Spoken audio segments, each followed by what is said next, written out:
और आप देख रहे हैं सूबा बोलेगा। और आज हम सूबा बोलेगा में बात करेंगे महंगाई आई आफत लाई।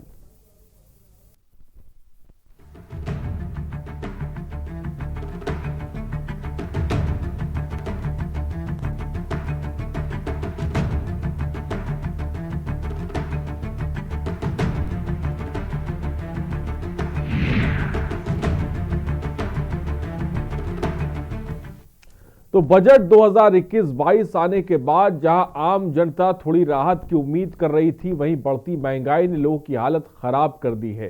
राशन से लेकर तेल तक सभी चीजों के दाम आसमान छू रहे हैं और ऐसे में किसी भी हाल में जनता को राहत मिलती नजर नहीं आ रही है। और इसी पर आज हम सूबा बोलेगा में बात करेंगे। बढ़ती महंगाई से जनता त्रस्त, रसोई से गायब हुई सब्जियां, एलपीजी सिलेंडर पहुंचा 750 रुपए के पार, रिफाइंड तेल के दाम 130 के पार, 90 रुपए के करीब पहुंचा पेट्रोल।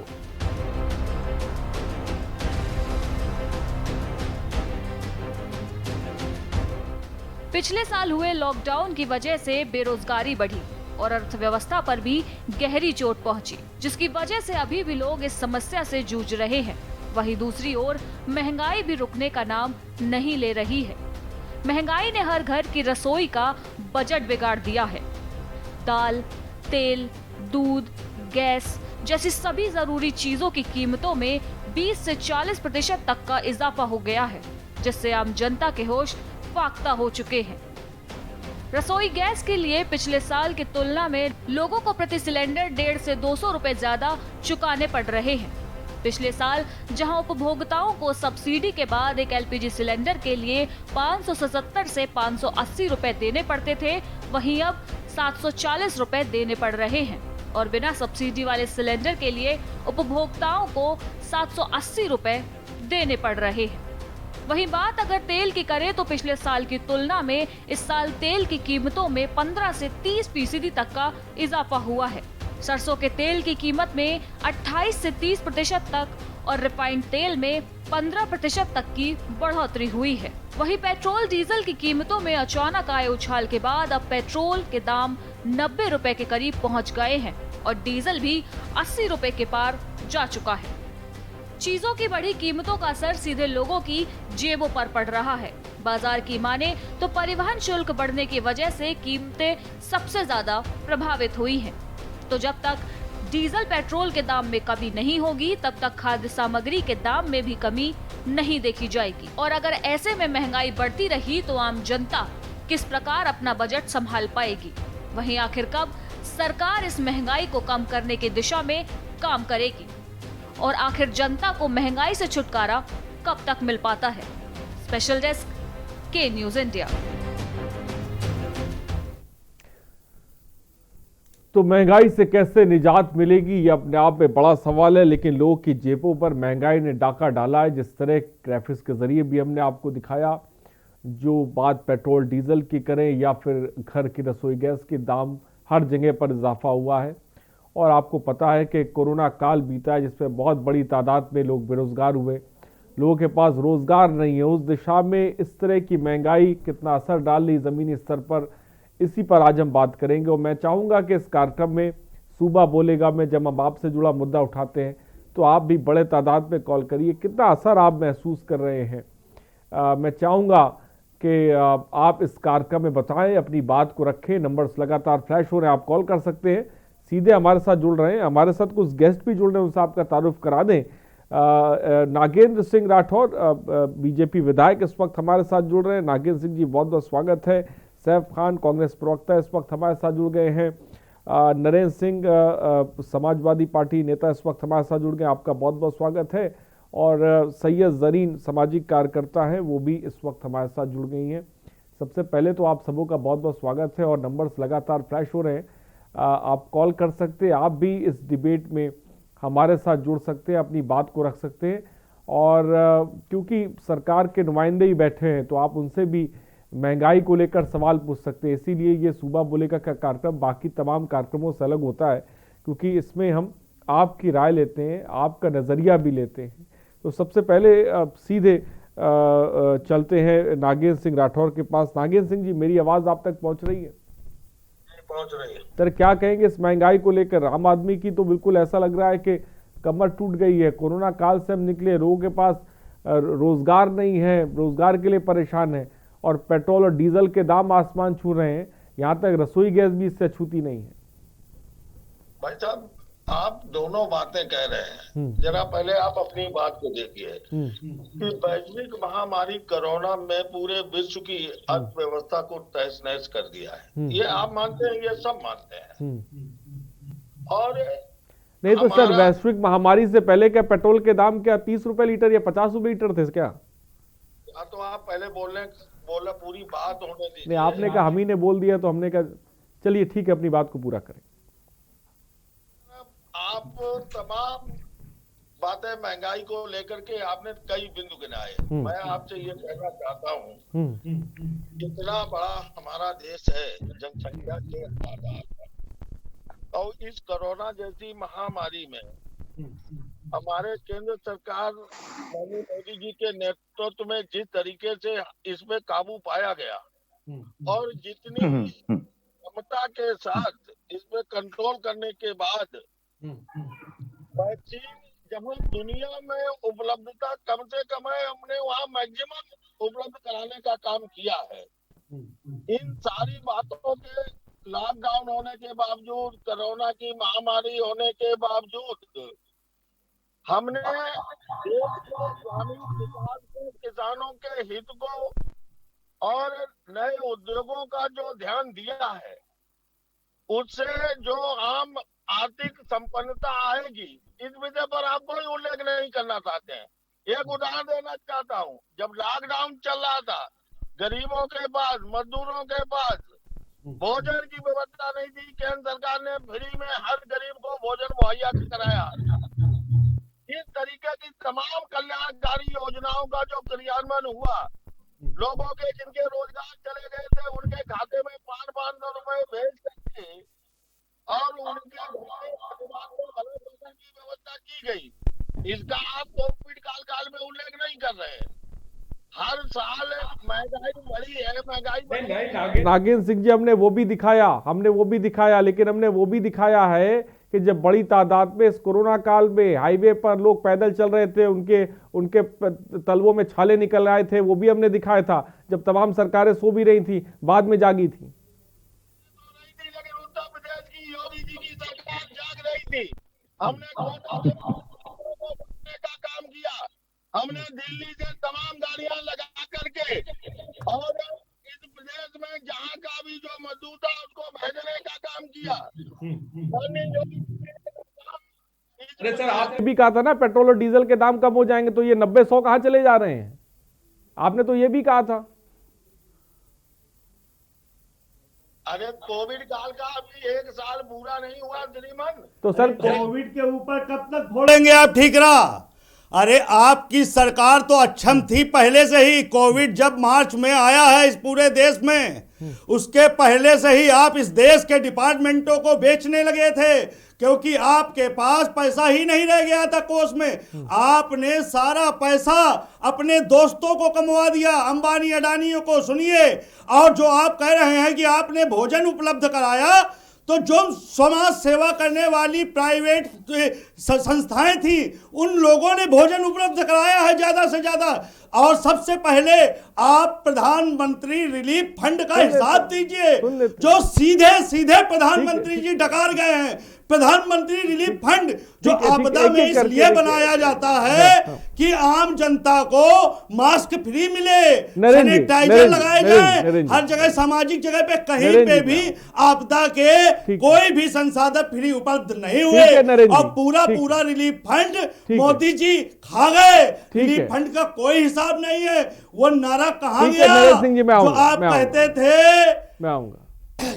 मोदी जी के दोस्त तो खूब कमाइन हैं, महंगाई डायन जनता को मारे डालती है। तो दोस्तों को कमवा ठीक है, मैं दिया, आऊंगा, दर्शक इस जोड़ देश के सरकारी डिपार्टमेंट अंबानी अडानी को दे दिए और आज जनता प्राइवेटाइजेशन करेंगे।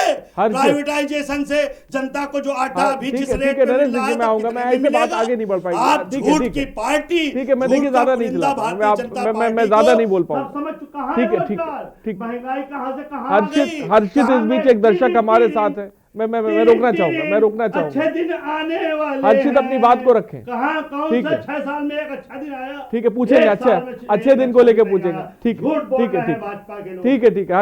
हर्षित अपनी बात को रखें, हर्षित अपनी बात को रखें। हेलो, हाँ हर्षित बोले, क्या कहना चाहेंगे आप, जल्दी से बोले। झूठ पे झूठ। ठीक है, ठीक है। मैं एक बात पूछना चाहता हूँ। समाज सेवी संस्थाओं ने भोजन उपलब्ध कराया है। दर्शकों को भी सुन, दर्शकों को सुन लेते, दर्शकों को सुन लेते। हाँ हर्षित जी बोलिए। एक बात पूछना चाहता हूँ। हाँ, जो कोरोना काल में इतनी सारी नौकरियां चली गई हैं, उसके ऊपर भाजपा सरकार का क्या प्लान है, जो अभी तक जो बेरोजगार लोग घूम रहे हैं। नागेंद्र सिंह जी बताएं, नागेंद्र सिंह जाएंगे। रोजगार की क्या व्यवस्था है? विकास हमारे एजेंडे में यही जवाब ले लेते, यही जवाब ले लेते, यही जवाब ले लेते हैं नागेंद्र सिंह। एजेंडे में, चुनावी एजेंडे से अलग। देखिए नरेश जी ऐसे बात नहीं हो पाएगी। देखिए ऐसे नहीं बात हो पाएगी। दो रोजगार के कार्य बताइए। देखिए ऐसे बात नहीं हो पाएगी, एक एक करके बात। नागेंद्र सिंह राठौड़ जी, दर्शक सवाल पूछ रहे हैं, भाई बड़े पैमाने पर हमारे पर रोजगार नहीं है, आपका रोड मैप क्या है, क्या प्लान है, कैसे रोजगार मिलेगा लोगों को? एक तरफ महंगाई है, बताएं। हिंदू मुस्लिम को फिर मैं सैफ साहब के पास जाता हूँ, बताएं नागेंद्र जी। ये श्रीमान जी बहुत गला फाड़ फाड़ के चिल्ला रहे हैं। गला फाड़ के जनता चिल्ला रही है। मैं जनता का पक्ष रख रहा हूँ। जनता, अभी वो समय आने जा रहा है जब भारतीय जनता पार्टी के नेताओं को दौड़ाने का समय आने जा रहा है। इमरजेंसी बगैर लगाए आपने, इमरजेंसी घोषित कर दी है। उनकी बात सुन लेते, उनकी बात सुन लेते। ठीक है नागेंद्र जी बोले, बोलिए, झूठ बोलिए। कितनी दूरदर्शिता, पारदर्शिता के साथ माननीय योगी जी ने काम किया है। क्या योगी जी ने काम, पूजा पाठ लोगों के लिए और वोट बैंक के लिए काम करते थे। 4 लाख बेरोजगारों को रोजगार देने का काम किया गया। अरे उनसे पूछिए जिन्होंने बीटेक और एमबीए अपने बच्चों को कर्जा लेकर कराया, 10,000 की नौकरी नहीं मिल रही है। विधायक जी 10,000 की अपनी कॉन्स्टिट्यूंसी पूछिएगा, नौकरी चली गई जो कर रहे थे, नई नौकरी नहीं है। कर्जा कहां से देगा वो एमबीए जिस पैसे से कराया है, बीटेक जिस पैसे से कराया है। अरे मंदिर ठीक है बना रहे हैं, अच्छी बात है, लेकिन रोजगार की भी व्यवस्था आपको देनी पड़ेगी जनता को। कब तक हिंदू मुस्लिम में बेवकूफ बनाएंगे? अब बेवकूफ नहीं बनेगी जनता। जनता को रोजगार चाहिए, विकास चाहिए, फिर उसके बाद आप बताइए। ठीक है, सैफ खान को भी सुन लेते हैं। सैफ खान अपनी बात को रखे। ठीक है नागेंद्र जी मैं आऊंगा, सैफ खान भी हमारे साथ जुड़े हुए हैं। कांग्रेस का रुख क्या है? सैफ खान जी जवाब दें। आप 3 साल पहले जो सब 4 साल पहले सरकार ने दिया, 6 साल हो चुके, टीन अच्छे दिन आने वाले हैं। अरे कब आएंगे? हमने तो जमीन पे उतार दिया हवाई जहाज। लखनऊ मेट्रो, कानपुर मेट्रो का उद्घाटन भी अखिलेश जी ने किया था। आपने क्या किया विकास में, हमको बताइए। आपने रोजगार में क्या किया बताइए। हम सब चीजें गिना देंगे। गांव में जो खड़ी है इनोवा खड़ी हुई है पुलिस की सुरक्षात्मक, अखिलेश यादव। बड़ी बड़ी एम्बुलेंस जा रही है प्रसव के लिए, अखिलेश यादव। लोक भवन जिसमें आप बैठते हैं, अखिलेश यादव। इकाना स्टेडियम, अखिलेश यादव है। 100 कार्यालय, अखिलेश यादव। अरे कुछ बताइए क्या किया है? हिंदू मुस्लिम हम मकान गिरवा दे रहे हैं, यही किया है केवल आपने। सिर्फ हिंदुओं की भावनाओं को आपने कैश किया है वोट बैंक के रूप में।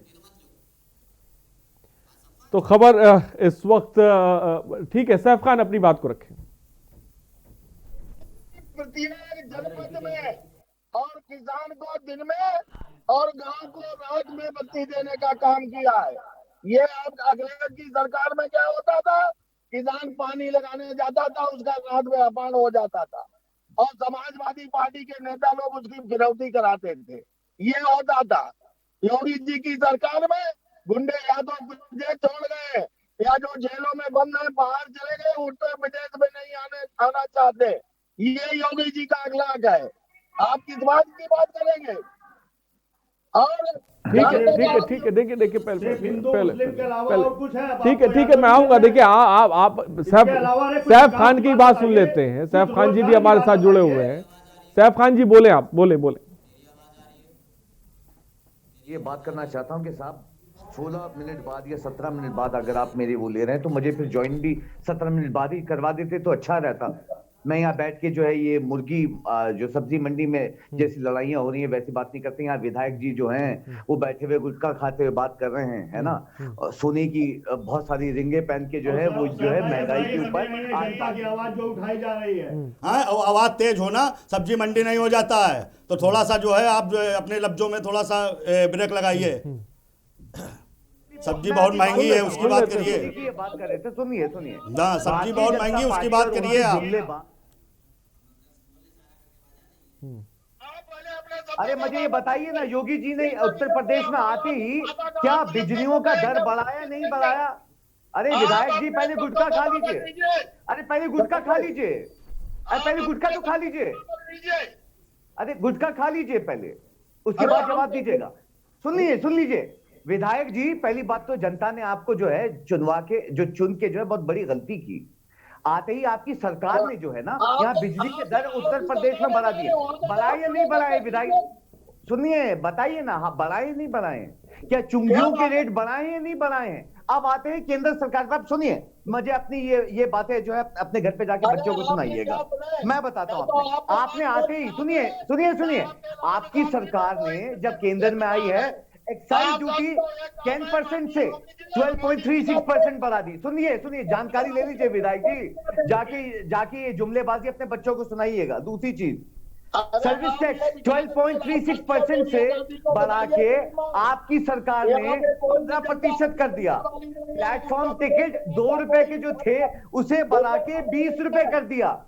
विधायक जी घबराइए मत, मेट्रो फेयर जो है मेट्रो से अरे नागेंद्र सिंह राठौर जी सुन तो लेते हैं क्या कह रहे हैं सैफ खान, सुन तो लेते हैं, एक बार सुन लीजिए। मैंने आपको पूरा मौका दिया तो कम से कम उन्हें भी मौका मिलना चाहिए। जो है 100 रुपए से ऊपर कर दिए। गैस सिलेंडर आज तकरीबन जो है वो 800 रुपए का है, जो हमारे टाइम पे 400 रुपए का मिलता था। पेट्रोल और डीजल पे 140% की जो है बढ़ोतरी। आप जो है टैक्स वसूल करते हैं जनता से 150 रुपए ट्रांजैक्शन पे लेते हैं। अब आप चौथी बैंक जो काटता है एक आम जनता की। घबराइए मत विधायक जी, आप तो गलती है जनता की। सुनिए आपको जो चुना गया है वो तो गलती है। सुनिए आपको तो जो चुना है वो गलती है जनता की। और 150 रुपए पर ट्रांजैक्शन पैसा जो है चार्ज किया जाता है। पूछ लीजिए अच्छी तरीके से। पूछ गया? हाँ जी ठीक है, आप नहीं दिखाई दे रहा। आप जानते हैं देश की गरीबी कितनी बढ़ चुकी है और बेरोजगारी पे बात करेंगे आप।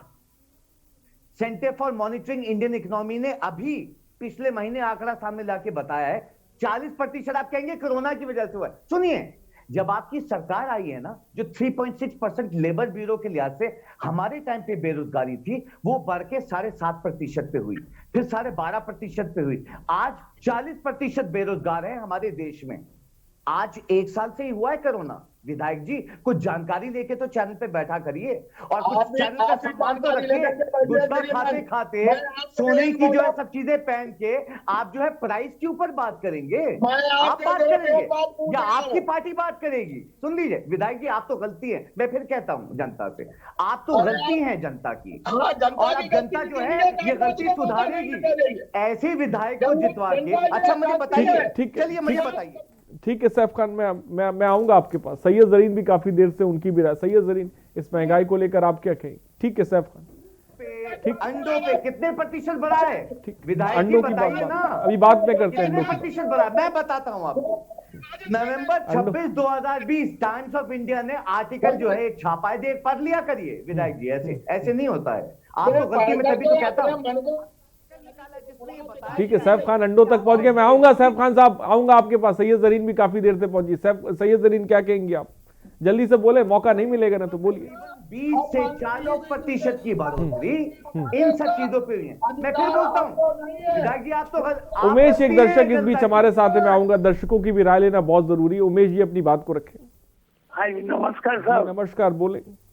हाँ मैं ये कहना चाह रहा था कि महंगाई का मेन कारण ये है कि सरकार का फेल होना। सरकार कोई कंट्रोल नहीं कर पा रही है।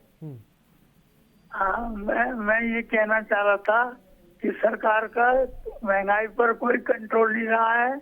व्यापारी जो चाह रहा है वो पैसे ले रहा है और महंगाई दिन पे दिन बढ़ती जा रही है वो कोई मॉनिटरिंग नहीं है, प्रशासन बिल्कुल फेल है, क्योंकि वो कोई ध्यान ही नहीं देता है महंगाई की तरफ, और इस वजह से महंगाई दिन पर दिन बढ़ती जा रही है। और इसका मेन कारण ये भी है, आबादी जो है दिनों दिन बढ़ती जा रही है, इस पर भी रोक लगनी चाहिए। ठीक है। राजे राणा इस बीच एक दर्शक हमारे साथ है। राजे राणा जी अपनी बात को रखें। राजे राणा जी अपनी बात को रखें। सर मैं ये कहना चाहता हूँ कि अभी जो बजट पास हुआ उसमें 60 साल, हाँ सर 60 साल उम्र हो जाने के बाद उसको ऐसे बुजुर्ग माना जाता है, सिटीजन माना जाता है, सीनियर सिटीजन माना जाता है 60 साल होने के बाद। लेकिन ये मोदी सरकार 70 साल के बाद, 75 वर्ष के बाद ऐसी टैक्स माफ किया है। ये तो सरासर बुजुर्गों के साथ गद्दारी है। इनको तो 60 साल में करना चाहिए, तो सीनियर सिटीजन 75 वर्ष रख देना चाहिए। ऐसा क्यों किए हैं? ये तो अंधा आदमी ऐसा काम नहीं कर सकता है। 75 साल आदमी को जिंदा रहता है, मुर्दों के लिए टैक्स बोले हैं, मुर्दा जब हो जाएगा तब माफ करेंगे। ये कौन सा दिमाग इसमें इनको दे रहे हैं, हमको समझ में नहीं आता है। और दूसरी चीज है सर कि कृषि कानून, कृषि का जो अभी आंदोलन चल रहा है उसमें कृषि को उद्योग का दर्जा दे दे, कृषि को उद्योग का दर्जा दे दे, सारा मामला समाप्त हो जाएगा। राजन जी आपकी बात आ गई। ठीक है, बहुत बहुत शुक्रिया। समीर सहारनपुर से इस बीच एक दर्शक है। समीर जी अपनी बात को रखें। समीर जी अपनी बात को रखें। ठीक है समीर जी, फिलहाल बहुत बहुत शुक्रिया हमसे जुड़ने के लिए। फिलहाल यहाँ पे रुकते हैं एक छोटे से ब्रेक के लिए, हम जल्द हाजिर होंगे।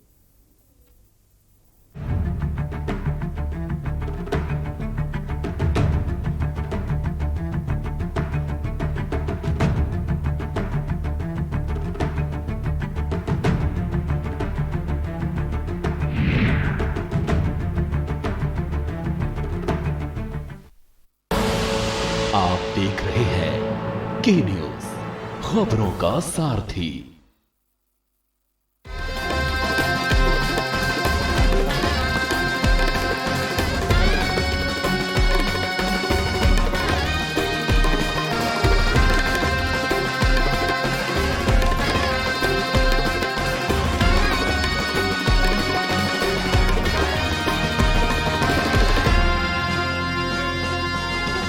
कृष्ण की जन्मभूमि पर आस्था का संसार बसा है, कण कण में देवत्व भरा है,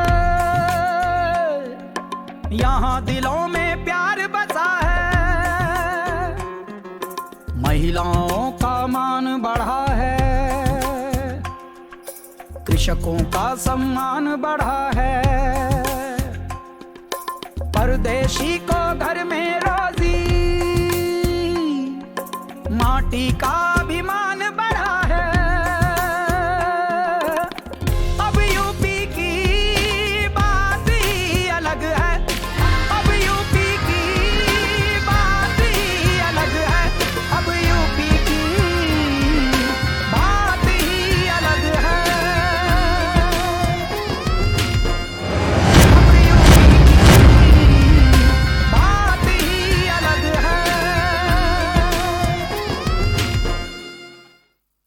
खुदी को आजमाया है तो ये अंदाज आया है, खुदी को आजमाया है तो ये अंदाज आया है। तुम में भी मैं हूं, शुद्ध प्लस पान मसाला।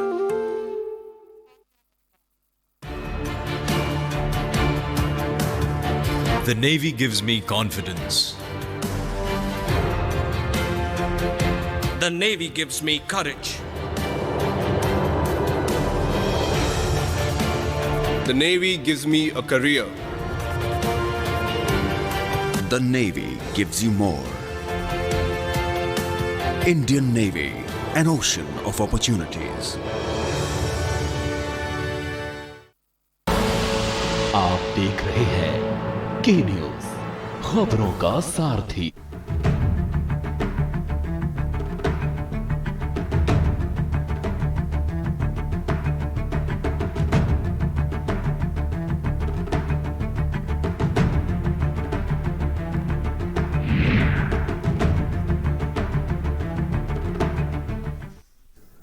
तो ब्रेक के बाद आपका स्वागत है। महंगाई आई, आफत आई, ये हम क्यों कह रहे हैं, ये हमने आपको रिपोर्ट में दिखाया। जिस तरह से पेट्रोल और डीजल के दाम, रसोई गैस के दाम जो आसमान छूने, जिससे महंगाई बढ़ रही है। फिलहाल हमारे साथ लगातार गेस्ट भी जुड़े हुए हैं, सैयद जरीन भी हमारे साथ हैं। सैयद जरीन, आप क्या कहेंगे?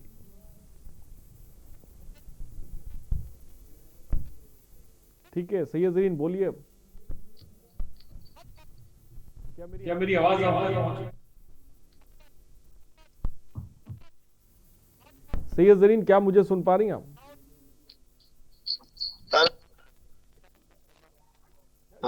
सैयद जरीन, क्या मुझे सुन आप?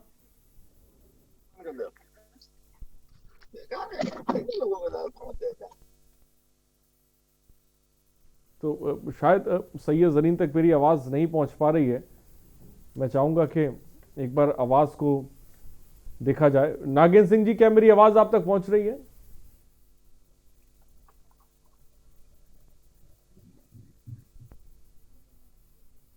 सैफ खान साहब, मेरी आवाज आप तक पहुंच रही है?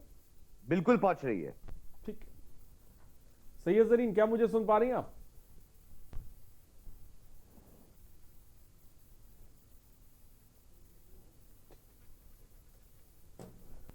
तो फिलहाल शायद मुझे लग रहा है कि सैयद जरीन तक मेरी आवाज नहीं पहुंच पाई। नरेंद्र सिंह जी, आप कुछ कहना चाहते थे, बोलिए। मैं ये कहना, देखिए 6 साल हो गए केंद्र की सरकार को और 4 साल हो गए उत्तर प्रदेश की सरकार को। अभी तक ये था कि केंद्र सरकार का सहयोग अगर उत्तर प्रदेश सरकार को मिल जाएगा तो बड़ा कायाकल्प होकर के प्रदेश की हालत बदल जाएगी। लेकिन क्या है, जो हमारा घोषणा पत्र, चुनाव घोषणा पत्र था, हमने उससे इतर काम किया। चुनावी घोषणा पत्र में ना एक्सप्रेसवे था, ना लखनऊ मेट्रो थी, ना आपका जो है लोक भवन था, ना इकाना स्टेडियम था, ना 100 कार्यालय था। ऐसे बहुत सारे काम हम लोगों ने अपने मैनिफेस्टो से अलग करके इस प्रदेश की जनता को दिखाए।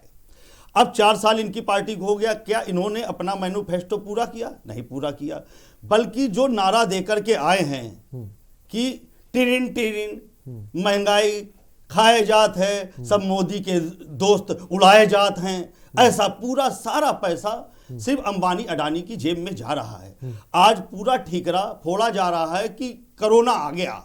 कोरोना अभी 1 साल पहले आया है, उसके पहले सरकार की हालत में चले जाइए, उस सरकार की हालत पहले से खराब है। इनके पास सरकारी कर्मचारियों को देने के लिए पैसा नहीं है, जिसपे ये सरकारी डिपार्टमेंट एक बेचते हैं और कुछ दिन तनख्वाह देते हैं। उसके बाद क्योंकि ना कोई रोजगार ला पा रहे हैं, ना कोई विकास, बल्कि जो पुराने हमारे सरकारी उपक्रम है, एक उनका तो कहना आप खा गए, इस वजह से जो है वक्त लगेगा थोड़ा सा। अरे ठीक है, हमारे ऊपर तो उत्तर प्रदेश में आप इल्जाम लगा रहे हैं ना। हम देश की बात कर रहे हैं जहां मोदी जी आ गए हैं, जो मोदी जी 56 इंच का सीना लेके आए थे। तो देश में बहुत सारे प्रदेश हैं, उन प्रदेशों की क्या हालत है। आज पूरी सत्ता के ताकत के दम पर सत्ता चलाई जा रही, चाहे सीबीआई हो, चाहे सुप्रीम कोर्ट हो और चाहे चुनाव आयोग हो। उसमें प्रमुख के पद पे वही बैठेगा जो मोदी जी की हाँ में हाँ मिलाएगा। ऐसा ही उदाहरण उन्होंने कानपुर के जो हमारे रहने वाले उनको राष्ट्रपति बना करके भी दिया है। और सत्ता की ही पूजा हो रही है। लोकतंत्र समाप्त हो चुका है। आज प्रतिदिन कोई ना कोई सामान के दाम बढ़ रहे हैं। आज देखिए दाम बढ़े आपके सिलेंडर के ही, और जो इन्होंने अभी बजट दिया, बजट में सोने चांदी के दाम घटाए हैं। अरे इस समय कोरोना की वजह से, क्योंकि कोरोना का प्रधानमंत्री फंड आपने कोई हिसाब नहीं दिया, पूरा खा गए आप, जो है अपने मित्रों को दे दिया और व्यापार में लगाइए। उस तरीके से आज जो है सोने चांदी के दाम आपने कम किए। सोने चांदी के दाम खरीदने की किसकी समय ताकत बात होनी चाहिए थी। सब्जी, दाल, चावल, इन सब चीजों की और रोजगार की, खासकर मैं रोजगार की बात करना चाहता हूं, क्योंकि इसमें बहुत सारे लोगों की नौकरियां गई। कुछ दिन होम घर पे रह करके लोगों ने काम किया, उसके बाद नौकरियों से हटा दिए गए। कहां है आज नौकरी? आज जो लोग, आप देखिए जाने कितने लोग हम लोगों के बीच में हैं जिन्होंने अपने बच्चों को कर्जा लेकर के MBA और आपकी बीटेक, BBC, ये सारी पढ़ाइयाँ कराई हैं, लेकिन आज कोई नौकरी नहीं है। 10,000 की नौकरी नहीं मिल रही है। तो आप उस पर कोई बात नहीं हो रही। यात्राएं भाजपा की निकलना चालू हो गई। जय जय श्री राम, भगवान श्री राम हमारे पूर्वज रहे हैं, हम उनकी इज्जत करते हैं, उनका मान करते हैं। मंदिर बनना चाहिए, लेकिन मंदिर बनने से पहले। लेकिन नरेंद्र सिंह जी, जब पेट्रोल डीजल के दाम बढ़ रहे हैं, रसोई के दाम बढ़ रहे हैं, महंगाई मार रही है, तो आके समाजवादी पार्टी सड़कों पे क्यों नहीं उतर रही? समाजवादी पार्टी सड़कों पे ही है। अभी हमने देखिए, बताइए कहाँ प्रदर्शन चल रहा है, क्या चल रहा है? प्रदर्शन अभी जिस दिन बजट आया उसी दिन हम लोगों ने, समाजवादी पार्टी ने बजट की प्रतियां बड़ा चौराहा में डॉक्टर इमरान जी जो हमारे अध्यक्ष हैं उनके नेतृत्व में फूकी। और उसके पहले जो किसानों पे जुर्म चल रहा उसके लिए वे चाहे सद्बुद्धि यज्ञ हो, चाहे 2 दिन का उपवास हो, समाजवादी पार्टी किस लिए खड़ी है? क्योंकि समाजवादी पार्टी के नेता को धरती पुत्र कहा गया है। जिस जनता ने विश्वास किया, धरती पुत्र ऋषि को कहते हैं जो धरती के लोगों के साथ, जनता के साथ में कदम से कदम मिला के चलता है। जैसे साहिब भाई ने कहा कि सब्जी मंडी, क्योंकि इनकी पार्टी विदेश के लोग चला रहे हैं और इनकी पार्टी एसी से पैदा हुई है, तो ये एसी की बात करेंगे, हम सब्जी की ही बात करेंगे, हम आम जनता की बात करेंगे। अभी 4 दर्शक बोले हैं, 4 दर्शकों ने क्या कहा कि देश के पास व्यवस्था नहीं चलाने की। सही है, मोदी जी चलाना चाहते थे कि मैं बहुत बड़ा नाम करूंगा, तो नाम उन्होंने क्या, वोट बैंक, आपका नोट बंद कर दिया। मैं सैयद जरीन, क्या मेरी आवाज आप तक पहुंच रही है? तो इस तरीके से ये देश में है और जनता बिल्कुल मन बना चुकी है कि बिल्कुल जो है अब दौड़ाने के मूड में भारतीय जनता, क्योंकि जो दर्शक आ रहे हैं उनसे भी लग रहा है कि घोर इमरजेंसी का विरोध होने जा रहा है जनता के। सैयद जरीन क्या कहेंगे? जी देखिए आरिश, बढ़ती हुई महंगाई जो है ये हमारे देश के लिए एक गंभीर समस्या है। और लगातार जो महंगाई क्या होती है, जो हमारी डेली, जो हमारी बेसिक्स जो नीड्स हैं, जो हमारी जरूरत की चीजें, इनका रोज बरोज महंगा होना, यही महंगाई है। और यही भ्रष्टाचार के कारण जो है, आपने देखा होगा कि अभी जो लॉकडाउन हुआ था, लॉकडाउन के बाद जो है कुछ पूंजीपति ऐसे हैं, कुछ उद्योगपति हमारे देश के ऐसे हैं जो अमीर से ज्यादा अमीर हो गए। अगर आप उनकी सालाना आय देखेंगे तो वो पहले से ज्यादा उनकी इंक्रीज हुई है, और जो गरीब तबका है वो गरीब होता जा रहा है। तो कहीं ना कहीं देखिए भ्रष्टाचार के कारण जो है वो महंगाई बढ़ती है, और अमीर जो है वो और अमीर होता जा रहा है। हमारे देश का गरीबी है वो दिन ब दिन जो है वो नीचे होती चली जा रही है। इसकी एक बहुत बड़ी वजह जो है वो है काला बाजारी। देखिए जो किसान होते हैं, जो वेंडर्स होते हैं, उनसे सस्ते मूल्यों पर सामान ले लेना और उनको स्टॉक कर लेना, फिर महंगाई को जो है वो लगा, जाहिर सी बात है बढ़ेगी। अच्छा, कोरोना काल में जाहिर सी बात है भाई, हम पूरी विश्व आपदा थी, सबने उसको झेला है। उसके बाद जो है लोगों की नौकरियां चली गई, लोग परेशान हुए। कुछ लोग ऐसे थे जो लोन्स लेकर के, किसी ने घर बनवाया था तो किसी ने कोई और काम करा था लोन लेकर, तो लोन की जो दरें हैं वो लगातार बढ़ती गई हैं। तो कहीं ना कहीं देखिए जो सामान्य नागरिक, हमारे देश का जो आम नागरिक है वो परेशान हुआ है। और जो महंगाई जो लगातार बढ़ रही है, जो जैसे अभी आप तेल का दाम दिखा रहे थे, कहीं सिलेंडर का दाम दिखा रहे हैं, जो दालें हैं वो बढ़ रही हैं, जो बेसियां हैं वो बढ़ रही हैं। किसान क्यों धरने पर बैठा है? किसान को क्या है? यही तो वजहें हैं। आप किसान के जो 3 जो बिल्स आ गए हैं रातों रात, जो आपने एक ऑर्डिनेंस पास करके आप 3 कानून ले आए हैं, ये महंगाई बढ़ाने का ही कानून है। इसमें किसान तो मारा जाएगा, साथ में हमारे देश का नागरिक भी महंगाई की चपेट में आएगा। और समस्याएं जो है वो सिर्फ किसानों के लिए नहीं है, देश की आम नागरिक के लिए जो है वो बढ़ेंगी। क्यों नहीं इस बिल को स्टैंडिंग कमेटी को भेज करके इसमें चेंजेस लाए जा रहे हैं? तो जब किसान दिल्ली की सीमाओं पे आज 75 दिन से ज्यादा बैठा है, तो सिर्फ समस्या जो है वो किसानों की नहीं है, ये बढ़ती महंगाई को भी लेकर कर है। तो ये सोचने वाली बात है। आयुष भाई नहीं दे पाएंगे, भाजपा के नेता जैसे विधायक, ठीक है, भाजपा के विधायक चले गए, लेकिन मेरे साथ पड़ेगा उत्तर प्रदेश और केंद्र की सरकार को। सैफ खान साहब क्या कहेंगे? एसी वाली पार्टी नरेंद्र सिंह जी कह रहे हैं आपको, क्या सड़कों पर उतरेंगे इस महंगाई को लेकर, या फिर कागजों में सिर्फ गिनाते रहेंगे? आप भी जो डेटा अभी थोड़ी देर पहले गिना रहे थे, क्या मतलब है आपका इस बात का? आप ये देखिए ना कि सर्विस टैक्स, एक्साइज ड्यूटी, पहले कितने दाम के ऊपर जो है पेट्रोल और डीजल खरीदा जाता था, और हमारी सरकार कितने रेट पे उसे देती थी, और आज कितने पर बैरल का इंटरनेशनल यूएसडी का रेट है, और आज किस रेट के ऊपर जो है सरकार दे रही है, और उसके ऊपर कितने प्रतिशत जो है टैक्स वसूल कर रही है। बात ये होती है, सच्चाई ये है कि हमारे देश में भारतीय जनता पार्टी जब से आई, वो सिर्फ फेक कमिटमेंट यानी झूठ जो है वो बातचीत करके आ रही है। हमेशा झूठ के ऊपर ही तो इन्होंने सरकार बनाई, आलोचना करने पे ही तो बनाई, कोई अपने कामों के ऊपर तो बनाई नहीं। उत्तर प्रदेश के भी बात कर रहे थे, मैंने इनसे पूछा कि आपकी सरकार ने आते ही 4.5 रुपए की यूनिट 6.5 रुपए की थी या नहीं की थी? मना कर दें तो बताइए। यानी बिजली के दर बढ़ा दिए। आपने जो चुंगियों का दाम है वो बढ़ाया नहीं बढ़ाया, ये बता दीजिए। मैंने आपको पूरी जो सामने लिस्ट रखी है, जो 2 रुपए के प्लेटफॉर्म के टिकट थे वो 20 रुपए के कर दिए गए। मेट्रो फेयर का जो ड्यूरेशन उस पे 30 से 50 रुपए की जो है आप पैसे उसके ऊपर जो है चार्ज कर रहे हैं। गैस सिलेंडर का क्या हाल है, जो 414 रुपए का मिलता था आज कितने का मिल रहा है, आप जरा कंपेयर कर लीजिए। पेट्रोल और डीजल का तो आपको बता ही चुका हूं। एक्साइज ड्यूटी से मैंने शुरू किया था कि एक्साइज ड्यूटी जो 10% है वो 12.36% आते ही भारतीय जनता पार्टी की सरकार ने की। फिर सर्विस टैक्स जो है 12.36% जो था उसे बढ़ा के सीधा 15% के ऊपर लेके गए। ये तो सच्चाई है सरकार की जो है कि इसने आते ही जो है, और आज यही नहीं, आप 2021 के बजट देख लीजिए, मोबाइल फोन जो भी डेली मर्रा की आपको जो चीजें हैं वो तो महंगी हुई। तो कहना आपने इतना खाया है कि उसको सुधारने में समय लगेगा थोड़ा, तो महंगा हुआ। और आम आदमी के लिए इस बजट में कोई भी ऐसी प्राविधान जो है नहीं निकाला गया। सेम टैक्सेशन जो है वो इम्पोज कर दिया गया, ना आम आदमी के लिए ना गरीब के लिए। कुछ मगर उद्योगपति जो हैं जिन्होंने वेयर हाउसेस बना लिए थे, इसकी वजह से जो है ये सरकार ऑर्डिनेंस लेके आई कि अब उनको स्टोरेज की परमिशन दे के उनको स्टोरेजेस कराएंगे कि वो अपने दामों के ऊपर बेचे, महंगे दामों पे, जो हमें जनता को जो है वो महंगा दामों के ऊपर जो है उनसे खरीदना पड़ेगा। ये है सच्चाई की जो है इस सरकार की, कि ये सरकार जो है कुछ ही गिने चुने जो उद्योगपति हैं उन्हीं के जो है इशारों के ऊपर ही चलती है। उसका बहुत बड़ा एग्जाम्पल जो है किसान का जो ये धरना जो अभी जिक्र कर रही थी मैडम भी, और हमारे देश में हर जगह जो चल रहा है 75 दिन से, जिसमें 187 से ज्यादा जो है किसान मर चुका, कुछ लोगों ने सुसाइड भी कर लिया, मगर ये अंधी और बहरी सरकार बोल नहीं रही क्योंकि वो अपना MSP जो है मिनिमम सपोर्ट प्राइस उसके ऊपर चाहते हैं। खैर बहरहाल जो है हम आज महंगाई के ऊपर बात कर रहे हैं, तो मैं आपको बताना फिर ये चाहूंगा कि चाहे वो वेजिटेबल की बात करें, चाहे आप दालों की बात करें, आप डेली कोई भी मर्रा की कोई भी किसी भी चीज की जो है आप अगर बात करें, उसके ऊपर जो है वो प्राइस जो है वो बढ़ा है, इन्फ्लेशन जो है वो ज्यादा हुआ है। यानी महंगाई जो है वो हमारे देश में सिर्फ गांव शहरों में नहीं, गांवों में भी जो है इक्वली उतने प्रतिशत की ही जो है उनके ऊपर महंगाई जो है हर चीज के ऊपर बढ़ी है। आज दाल से लेके, अंडों से लेके, सब्जियों से लेके, मीट से लेके हर चीज के ऊपर जो है सरकार ने महंगाई बढ़ाई है।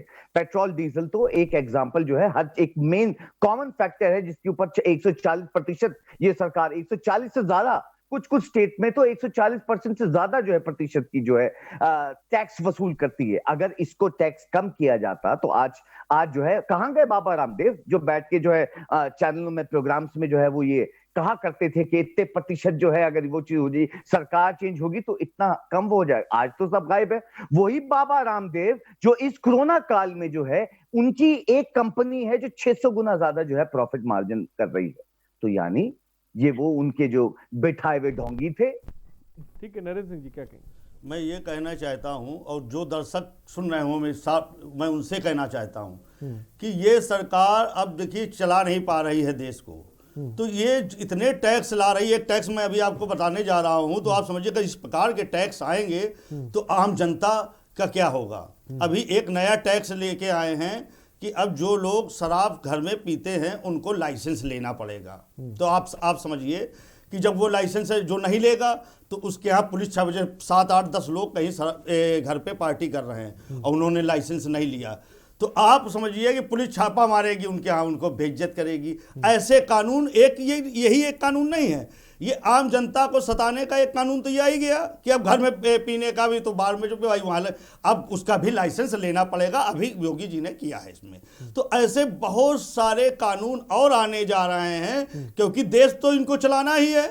और ये जान रही है GST इसलिए लाए थे क्योंकि व्यापारियों की पार्टी कही जाती थी भारतीय जनता पार्टी, और GST ला करके इन्होंने व्यापारियों की कमर तोड़ दी। क्योंकि मोदी जी जानते हैं कि हमारी EVM मशीन जिंदाबाद, क्योंकि जो हमको 2017 में समाजवादी पार्टी को 47 सीटों में सीमित किया गया, ऐसा तो तब नहीं हुआ था जब जनता हमारे नेता को मुल्ला मुलायम सिंह तक कहती थी, तब भी हम इससे अच्छी तरीके से लड़े थे। तब एक सहारनपुर से दर्शक में आऊंगा आपके, सहारनपुर से इस पे मैं थोड़ा सा बात करना चाहता हूं। एक दर्शक को भी ले लेते हैं। सुधीर अपनी बात को रखें जी, अपनी बात को रखें, क्या कहना चाहेंगे आप? जी सर, मैं ये बोल रहा था सर, इस सरकार ने बिल्कुल तेल निकाल दिया, डीजल इतना महंगा हो गया सर, हर चीज के सामान के पैसे बढ़ गए साहब, तो ट्रांसपोर्ट काम बिल्कुल खत्म हो गया साहब, बहुत बुरा हाल हो गया सर। हम ट्रांसपोर्ट का काम करते हैं सर, डीजल इतना महंगा हो गया, बुकिंग कोई मिल नहीं पा रही सर, और तेल इतना गैस सिलेंडर पे इतने पैसे बढ़ गए साहब, बहुत बुरा हाल हो गया सर, महंगाई ने बिल्कुल तोड़ कर रख दिया सर। ठीक है सुधीर, बहुत बहुत शुक्रिया हमसे जुड़ने के लिए। तमाम दर्शक भी लगातार हरीश भाई, जो अपनी जी 2017 में जब हमको 47 सीटें मिली, उस समय ट्रेन में, बस में, पान की दुकान, चाय की दुकान में अखिलेश यादव जी के विकास की चर्चा, रोजगार की चर्चा हो रही थी। कहीं बीजेपी का कुछ अता पता नहीं था उत्तर प्रदेश में। और कितनी कहीं 300 सीटें के ऊपर पार कर गए। दिन दहाड़े मिर्च झोंकी गई है ताकत से, ईवीएम की ताकत से वो जीते। सन 47 सीटें, कोई भी, आपने भी पत्रकार महोदय हैं, पूरे प्रदेश में आप घूमते होंगे, पूरे प्रदेश में हर जगह अखिलेश यादव की धूम थी। जो घर हैं, जो कुछ पोलिंग स्टेशनों को मैं जानता हूं जहां के लोग 25 साल से सिर्फ घर से निकलते थे और बीजेपी को वोट देते थे। लेकिन 2017 के पहले, जो 2012 और 17 के बीच में अखिलेश यादव जी की सरकार रही, उन घरों में बात होती थी कि अखिलेश जी बहुत अच्छा कार्य कर रहे हैं। एक मिनट, हाँ बता रहा हूं, जनता ने, बता रहा हूं, ईवीएम को दोष ना दीजिए, ईवीएम का भी उसमें खेल है। क्योंकि देखिए, इस देश के जो हमारे इंजीनियर हैं आईआईटी के, चाहे बंबई आईआईटी हो, चाहे कानपुर आईआईटी हो, उनके पीछे से जीत जाए तो अच्छी बात है, हार जाए तो फिर जी नहीं, ये देश है, ये लोकतंत्र है, इसीलिए वो कहीं जिता रहे हैं, दोनों तरफ से खेल रहे हैं मोदी जी। अभी ये सच्चाई भी सामने आएगी, क्योंकि उनके अंबानी अडानी दुनिया के रईस हैं, जियो के मालिक हैं। उन्होंने ऐसे इंजीनियरों का दिमाग लगाया है ईवीएम में कि हमारे देश का इंजीनियर नहीं पता कर पा रहा उसको। ईवीएम को तो लेकर 100% ईवीएम में अगर बहुत बड़ी मोदी जी उदारवादी हैं, और इसका नहीं, अभी हुआ था चुनाव बनारस में, जहां से सांसद है मोदी जी, स्नातक और शिक्षक दोनों सीटें बैलेट पेपर से हुई, दोनों सीटें हारी। तो चुनाव भी बैलेट पेपर से होना चाहिए। आप महंगाई को लेकर सड़कों पे उतरिए, प्रदर्शन करिए, विपक्ष का जो काम होता है उसको काम को बखूबी करिए। लगातार छोटी छोटी बात को लेकर ट्वीट किया जाता है, पेट्रोल डीजल से तमाम को लेकर ट्वीट क्यों नहीं किया जाता? पार्टी रोड पे लड़के आरिश भाई कर रही है, लेकिन कहीं ना कहीं ईवीएम भी बड़ा मुद्दा है। अभी हम बात महंगाई की कर रहे हैं, क्योंकि ये सत्ता की पूजा हो रही है। मोदी जी राजनीति नहीं कर रहे हैं, मोदी जी सत्ता की पूजा कर रहे हैं। सैयद जरीन क्या कहेंगे? बजट भी सरकार ने, ईवीएम का बहुत बड़ा गोलमाल है। सैयद जरीन, बजट भी सरकार ने पेश किया, इंफ्रास्ट्रक्चर और हेल्थ पे ज्यादा जोर दिया है, और जीडीपी के बारे में कहा है कि 10% जो है जीडीपी पहुंच जाएगी। मैं आऊंगा, एक दर्शक भी इस बीच हमारे साथ है, मुंबई से एक दर्शक हमारे साथ जुड़ गए हैं, अपनी बात को रखें जी, अपनी बात को रखें, क्या कहना चाहेंगे आप सुहेल? ये सरकार कुछ बराबर नहीं यार, काम धंधा नहीं, लोगों को खाने की मुसीबत है, और क्या आप पूछ रहे थे? ठीक है, बहुत बहुत शुक्रिया। सैयद जरीन बोलिए। जनता देखिए, इस वजह से हर चीज का रेट बढ़ा हुआ आपको दिख रहा है। जो जरूरत की चीजें हैं, जो खाने पीने की चीजें, जो पेट्रोल है, डीजल है, सबका दाम जो है वो आसमान छू रहा है, और डेली ये चीजें बढ़ रही हैं। तो जाहिर सी बात है, और ऐसे विषम परिस्थिति में आप एक और संसद का निर्माण कर रहे हैं कि एक और भवन बन जाएगा, तो कहीं ना कहीं देखिए, देश का जो आम नागरिक है ये बेवकूफ नहीं है, सबको समझ में आने लगा है कि इस वक्त देश में सरकार क्या करना चाह रही है। अगर ऐसे ही जो लोग चीजों के मूल्य ऐसे बढ़ते रहेंगे तो जाहिर सी बात है काला बाजारी बढ़ेगी, उसके बाद रोजगार जो है लोगों के जा चुके हैं ऑलरेडी, तो अपराध जो स्तर है वो बढ़ेगा। अपराध बढ़ेगा तो देश में जाहिर सी बात है कि लोग परेशान होंगे, लोग मुसीबत में पड़ेंगे। तो कहीं ना कहीं देखिए, ओवरऑल अगर आप पूरा बिंदु देखें तो महंगाई एक सबसे बड़ा मुद्दा है। कहीं ना कहीं जब तक आप चीजों की जो वैल्यूज है, उनके मूल्य हैं, जब तक उनको आप एक नॉर्मल रेट पर नहीं लाएंगे कि सरकार की देखिए जो तयशुदा जो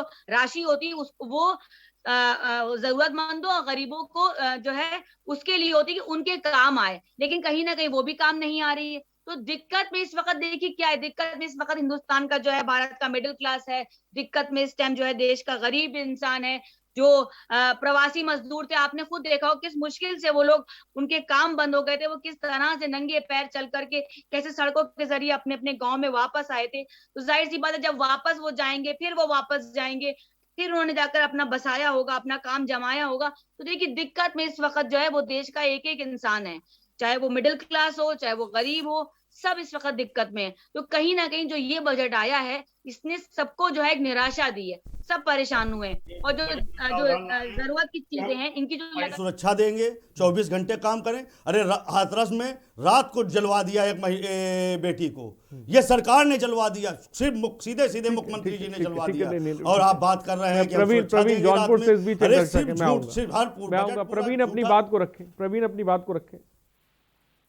प्रवीण क्या मैं बोल रहा हूँ, वित्तीय शिक्षक महासभा का अध्यक्ष भी हूँ।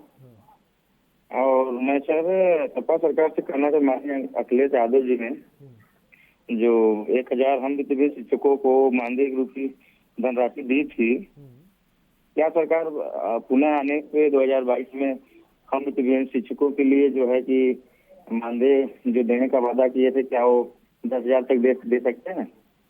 जो भी देखिए अखिलेश यादव जी ने जो मैनिफेस्टो में नहीं कहा, उससे इतर किया उन्होंने। जैसे आपने कहा कि 1000 रुपए देते थे, तो निश्चित रूप से वो आपके विषय में सोचेंगे मैं, लेकिन बता रहा हूं कि उन्होंने महिलाओं के लिए, और सबसे बड़ी चीज जो बेरोजगारी भत्ता दिया, 1000 रुपए का हम लोग भत्ता दे रहे हैं, तो 33 रुपए प्रतिदिन पड़ता है। तो जो नौजवान काम नहीं करता है, वो जब घर पहुंचता है तो माँ बाप कहते हैं या चाचा कि देखो ये कमा के आए हैं, तो 33 रुपया प्रतिदिन पड़ता था बेरोजगारी भत्ता। उससे वो किताबें भी खरीद सकता था, अपनी गाड़ी में पेट्रोल भी डला सकता था। इसी प्रकार से हमने विधवा पेंशन दी, हमने बुजुर्गों को पेंशन दी, क्योंकि हम लोग जरूरत जानते थे कि हो सकता है कहीं पे बेटे नहीं हैं, कहीं किसी, तो हम लोग जनता की आम जरूरतों को पूरा करने के लिए तमाम योजनाएं लेके आए। आज जो प्रसव के लिए, अन्य के लिए जो बड़ी बड़ी एम्बुलेंस जा रही, किसने सोचा 47 के बाद? अखिलेश यादव ने। आज बड़ी बड़ी इनोवा सब इंस्पेक्टर के साथ खड़ी है गांव खलियान में, किसने सोचा? अखिलेश यादव ने।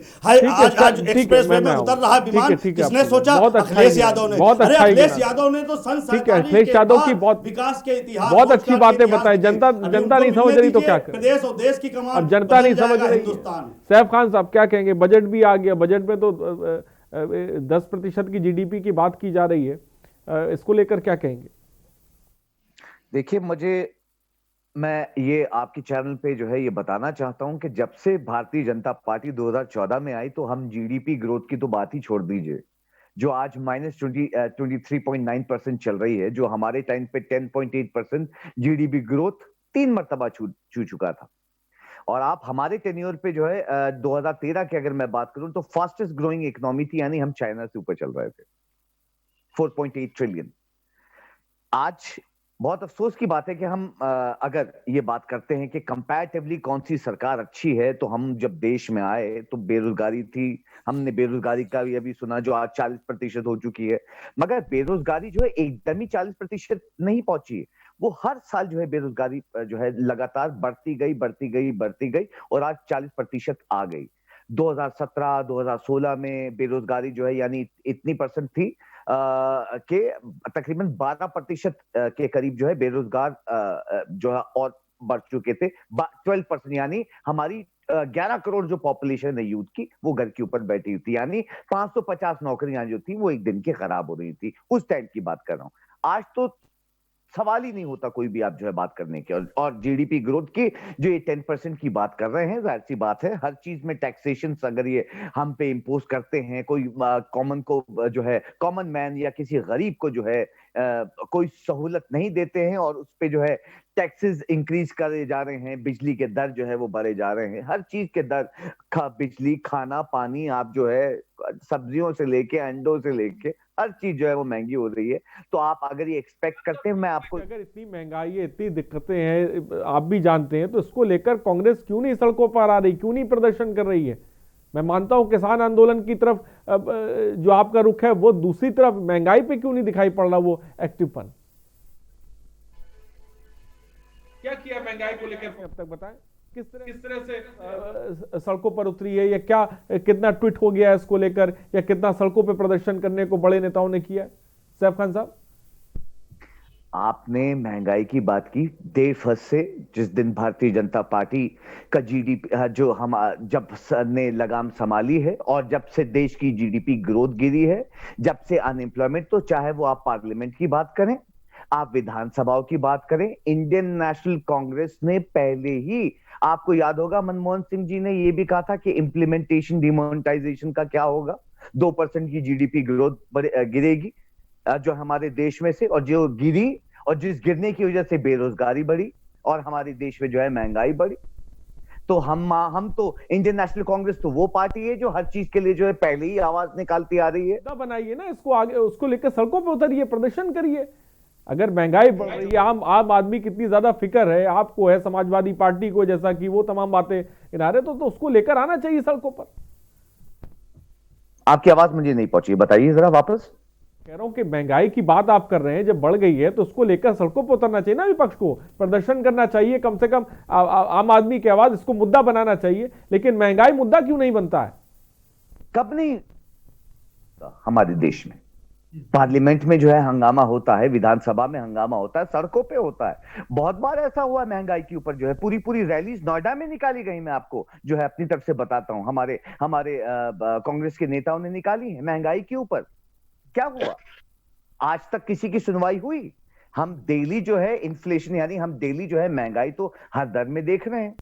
प्रदर्शन कहां नहीं देखे आपने महंगाई के ऊपर जो है, अत्याचार के ऊपर, महंगाई के ऊपर जो है हर चीज पे आपने जो है प्रदर्शन देखे हैं। आपने जो है विधानसभा में भी देखे हैं, आपने जो है लोकसभा में भी देखे। विमल अपनी बात को रखें। हेलो, क्या कहना चाहेंगे विमल, बोले। ये सर महंगाई के बारे में आ रहा आपका। हाँ बोलिए। उसके बारे में ही बात करना थी। हाँ बोलिए, क्या कहना चाहेंगे। यही सर की महंगाई इतनी बढ़ गई है और इसके जवाबदार जो है वो दो व्यक्ति जो शासन चला रहे हैं, वो जो अपनी मनमानी और अपना कानून लाद रहे हैं जनता के ऊपर, और उस कारण से उद्योगपतियों को फायदा पहुंचाने के लिए ही सब खेल खेला जा रहा है। ठीक है विमल, बहुत बहुत शुक्रिया हमसे जुड़ने के लिए। फिलहाल वक्त की थोड़ी सी कमी है। नागेंद्र सिंह जी आपका बहुत बहुत शुक्रिया, सैफ खान आपका बहुत बहुत शुक्रिया, नरेंद्र सिंह जी आपका बहुत बहुत शुक्रिया, जैद सरीन आपका बहुत बहुत शुक्रिया, और तमाम दर्शकों आपका भी बहुत बहुत शुक्रिया। तो महंगाई चरम पर है और कोरोना काल के बाद बड़े पैमाने पर लोग बेरोजगार भी हुए हैं। जो तमाम दर्शक हमारे साथ जुड़े वो जो यही बात कह रहे थे कि हमारे पास रोजगार नहीं है, हम जॉबलेस हैं, हम क्या करें। और उन सब के बीच पेट्रोल, डीजल और रसोई गैस और तमाम चीज़ों का दाम बढ़ा होना, ये कितना खतरनाक है, सोचने समझने की ज़रूरत है। फिलहाल सरकार क्या कदम उठाएगी ये देखने वाली बात होगी। सो बोलेगा मितना ही, बने रहिए हमारे साथ। नमस्कार।